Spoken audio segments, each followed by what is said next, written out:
ಭಗವಂತನ ಕಾಪಿರೈಟ್ ಎಷ್ಟು ಉಡ್ಡೆ ಗೊತ್ತಾ? ವಿಜ್ಞಾನಕ್ಕೆ ಗೊತ್ತಿಲ್ಲದದ್ದು 3: ಆನಂದ, ಬ್ಲಿಸ್, ಆರೋಗ್ಯ, ಹೆಲ್ತ್, ಆಯುಷ್ಯ, ಲಾಂಜಿವಿಟಿ.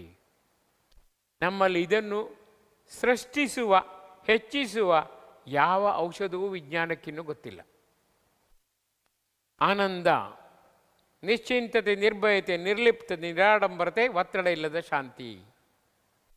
ಯಾವ ಇಂಜೆಕ್ಷನ್ ಇದೆ, ಯಾವ ಟಾನಿಕ್ ಇದೆ, ಯಾವ ಮಾತ್ರೆ ಇದೆ, ಯಾವ ಸೂತ್ರ ಇದೆ, ಯಾವ ಪ್ರಮೇಯ ಇದೆ? ಇಲ್ಲ, ಭಗವಂತನದೇ ಸೃಷ್ಟಿ. ಆರೋಗ್ಯ, ಶಕ್ತಿ ಹೋದಾಗ ಶಕ್ತಿ ಕೊಟ್ಟಾರು ತಾತ್ಕಾಲಿಕವಾಗಿ, ಜಡತ್ವ ಬಂದಾಗ ಉತ್ತೇಜನ ಕೊಟ್ಟಾರು ತಾತ್ಕಾಲಿಕವಾಗಿ.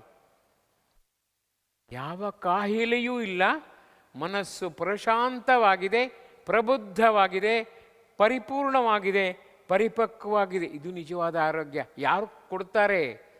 ಯಾವ ಮಾಲ್ನಲ್ಲಿದೆ, ಯಾವ ಜನತಾ ಬಜಾರ್ನಲ್ಲಿದೆ, ಯಾವ ಫ್ಯಾಕ್ಟ್ರಿಲಿ ಸೆಕ್ರೆಟ್ ಆಗುತ್ತೆ? ಆಯುಷ್ಯ 100 ವರ್ಷ ಆಯುಷ್ಯ, ಶತಮಾನಂ ಭವತಿ. ವೇದಮಂತ್ರ ಹೇಳುತ್ತೆ. ಸಾಧ್ಯವೇ? ನಾನು ಹೇಳಿದ್ದೇನೆ, ಖಂಡಿತ ಕೊಡುತ್ತೇನೆ. ಶತಮಾನಂ ಭವತಿ, 100 ವರ್ಷ ಆಗುತ್ತದೆ. ಯಾಕೆ? ವೇದ ಮಂತ್ರದಲ್ಲಿ ಅಶ್ರೀರವಾಣಿಯಾಗಿ ಭಗವಂತ ಹೇಳಿದ್ದಾನೆ. ಭಗವಂತ ಸತ್ಯ, ಧರ್ಮ, ನ್ಯಾಯವನ್ನು ಬಿಟ್ಟು ಹೋಗುವುದೇ ಇಲ್ಲ. ಆ ನಿಟ್ಟಿನಲ್ಲಿ ನಾವು ಪ್ರಯತ್ನಿಸೋಣ. 1ನೇ ಕ್ಲಾಸ್ನಲ್ಲಿ 100% ಸಿಗುತ್ತೆ.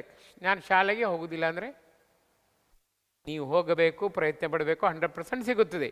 ಭಗವದ್ವಾಣಿ ಸುಳ್ಳು ಮಾಡುವುದು ಮೂರ್ಖತನ. ಶಿಸ್ತು ಸಂಯಮದಿಂದಿದ್ದರೆ ಮಾತ್ರ ಫಲಿತಾಂಶ 100% ಪರಿಪಕ್ವವಾಗುತ್ತದೆ. ಯೋಚನೆ ಮಾಡಿ.